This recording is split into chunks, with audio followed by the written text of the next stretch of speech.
Hey everybody, so in this video, I just wanted to talk about Apple Q3 earnings highlights. If we're looking at revenue, we got 83 billion in revenue. Now, is that a good thing? Well, in my opinion, not really, because it's only up 2% year over year. Now, Apple is a company that has had significant revenue growth in the last year or so. So 2% year over year growth is looking pretty darn weak. Now for earnings per share, we got $1.20. The year ago's quarter was actually $1.30. So this is coming in 10 cents short. 21.7 billion in share buybacks. That's pretty, that's pretty in line with what we've been seeing in the last few quarters. 23 billion in operating cash flow. That's pretty significant. If we're just thinking about a company, if we're looking at operating cash flow, that is everything that they can do from stock repurchases to dividends to acquiring companies or reinvesting in themselves. One thing that Tim Cook did say was that in the September quarter, they could see accelerated revenue growth. So, Mr. Tim Cook, what is that revenue growth? Is it 5%? Is it 10%? 15%? Maybe 20%? Or is it 30%? We don't know. So right now we're seeing Apple stock rally pretty hard after this quarter. So I believe that we're getting a little bit frothy here because we don't really know what Tim Cook means by accelerated revenue growth. He didn't really give us a number here. So in my opinion, I think we're definitely being a little bit too optimistic here, just given this quarter's number. Now, one interesting thing that I do want to point out is right here on the balance sheet, we're looking at current assets and current liabilities. So this is not a one-to-one ratio. Current liabilities is actually higher than current assets. Now keep in mind, current assets are the most liquidable of the assets, and current liabilities are liabilities that we need to pay usually within a 1 year time frame. So essentially, this doesn't look too good, and it wouldn't look too good for most companies, but this is Apple, you guys. And I'm going to show you, why exactly this might not be too much of a bad thing for Apple. So when we're looking at Apple, we can see that in a 9 month time frame, their share-based compensation expense is really only about 7 billion. So when we're looking at the repurchase of common stock, it's going to be that third red box. They are repurchasing about 65 billion worth.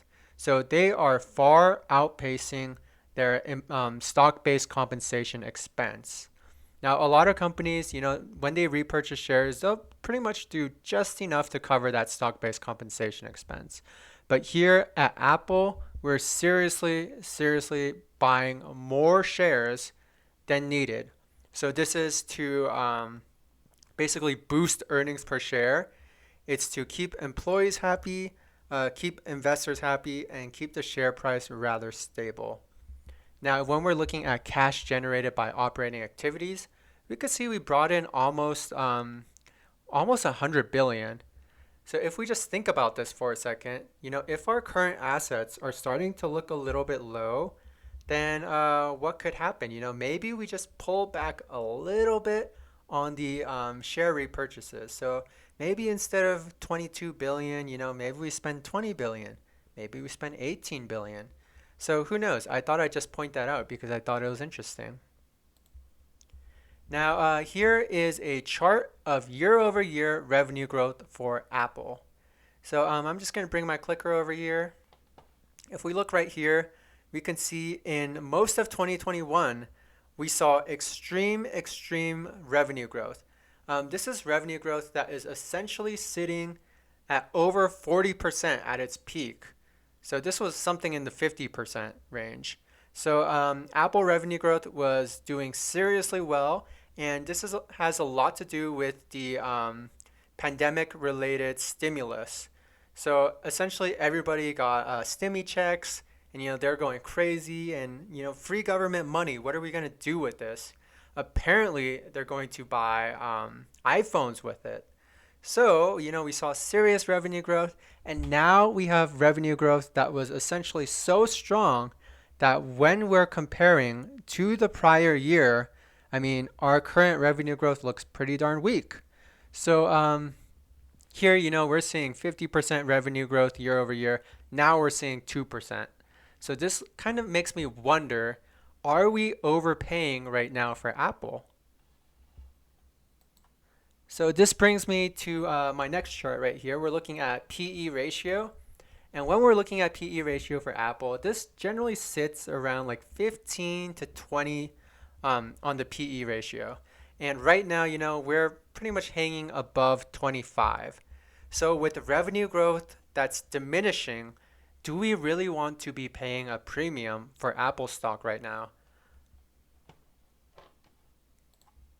So was this a good quarter? I mean, earnings per share of the last 4 quarters is $6.06.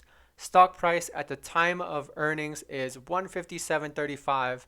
That leads us to have a PE ratio of 25.97. Now, just given the actual stock price right now of this recording, it is probably actually higher. So the PE ratio is probably higher than what I actually have right down here.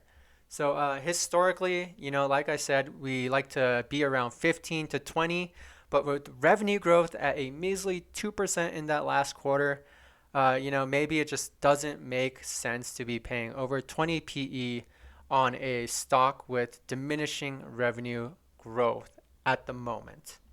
So that's basically it for this. Now let's go ahead, let us jump into the actual charts right here. So I do see something pretty interesting developing in Apple. So let me just kind of explain some of my lines that are going all the way back multiple years. So let's just zoom out here a little bit. Let's go on the 5-year time frame. So this first line right here, I'm going to take this line out so you guys can see this a little bit more clear. So as you can see with this first line, it's basically covering this low right here and some of this move right here as well. So when we kind of go through here, we are catching this low, we're catching that low, catching this low as well. We catch this movement right here. And oh, look where we're at right now. We're basically right there. So did we just hit resistance? Well, I guess we'll see. I mean, seasonality kind of favors a drop in August. So maybe from this point, we fall a little bit. So where could we fall to? So here's where I'm going to introduce this line.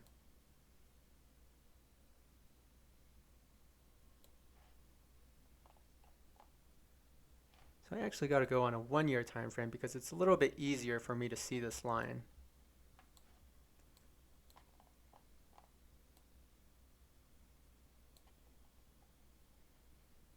And then now I need to move this line out of the way. All right, so now I can see that a little bit more clear.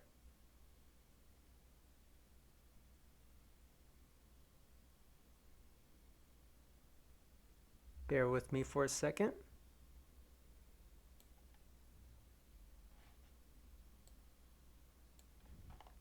All right, so where could we fall to?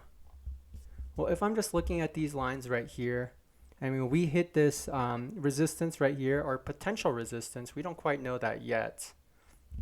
And we did have this line right here, and we're going into this rising wedge. So we still are in this little area right here. You can see that we actually bounced off this line. So if we do fall from here, we could go right back into this rising wedge scenario. And then I do have this line that could act as strong support. So, I'm looking at maybe 157.50-ish as a near-term support. Now, let's just go on the 5-day time frame. And you can see that we have this massive gap right here. So where is this gap actually sitting? Well, it conveniently sits right around 157.50. So yeah, as you guys can see, 157.47.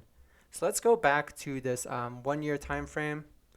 And now that we have that line introduced, essentially we could fade from here. We could go back into this rising wedge scenario.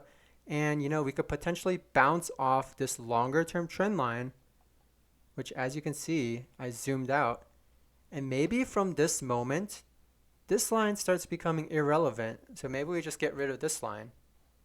And then maybe we just chop around between these two lines right here. And then if we do break this line right here, that could lead for a pretty massive fall. So that is something to be a little bit wary of, you guys. But in the shorter term time frame, I am kind of looking at these two major lines that right now we are wedged between. So I do believe price action for Apple could start getting a little choppy because if we just look at this movement right here, I mean, this is a very strong movement. When we do have strong moves like this, we do have to digest just a little bit. So we need to cool off. Maybe we go sideways, chop around a little bit, but essentially this move does have to get digested. Now let's just take a look at the Bollinger Bands. If we're looking at the Bollinger Bands, I mean, we are seriously overextended. We're seriously breaking out.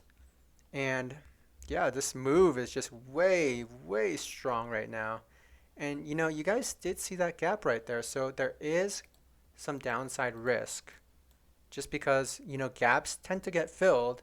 And keep in mind, we just had 2 quarters of negative GDP and, revenue growth was kind of weak. And essentially, we're rallying off sentiment that the next quarter's revenue is going to be significantly stronger. But like I said, Tim Cook didn't actually give us a number. So, we're just rallying off sentiment and feels. So if we're just looking at the numbers for what they were, I mean, that revenue growth was pretty weak. So, in my opinion, I think Apple is really expensive right now, just given that last read and just given the read before that as well. So that basically concludes this video, you guys, and I hope you enjoyed it.